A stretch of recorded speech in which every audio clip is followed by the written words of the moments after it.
Don't panic, Captain Mannering. Following yesterday's West Lancashire by-election, the Tories have suffered their worst defeat there ever. Ever. OMG. WTF. LOL. Things are so shocking for the Tories, locally and nationally, that their plight is now a bit like an alcoholic that reaches rock bottom. There's really only one direction they can go, and that's up. Expectations now must be for a Labour government with a decent majority. But it's a funny old world. And with 2 years for the public to reflect on what that Labour government may look like, they may just think again. I think you can probably rule out a Tory majority in 2 years' time, but a hung parliament with the Tories coming through as the biggest party?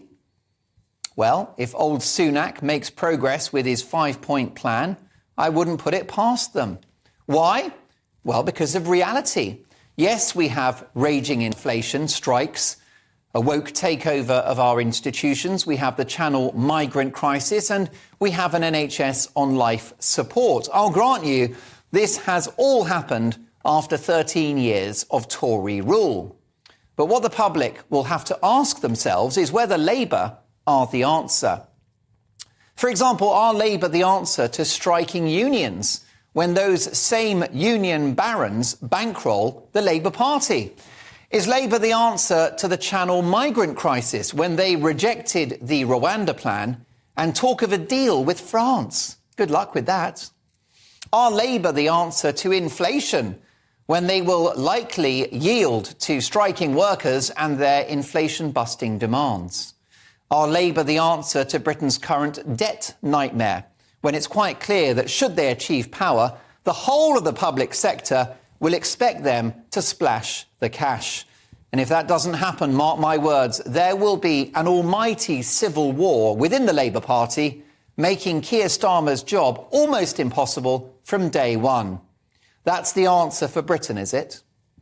And it's my view that the lockdown-loving, cervix-free, irredeemably woke Keir Starmer, who will jump on any political bandwagon, Exhibit A right here.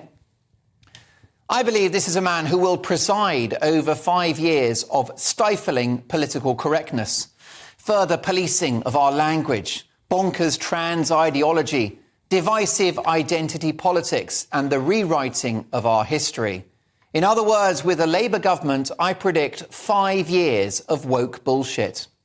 We're not in a good situation. The Tories are bad. Absolutely. But in my view, Labour are worse.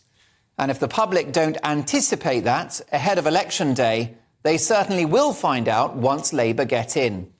A Labour government is coming, folks. You have been warned. All I'll say is be careful what you wish for.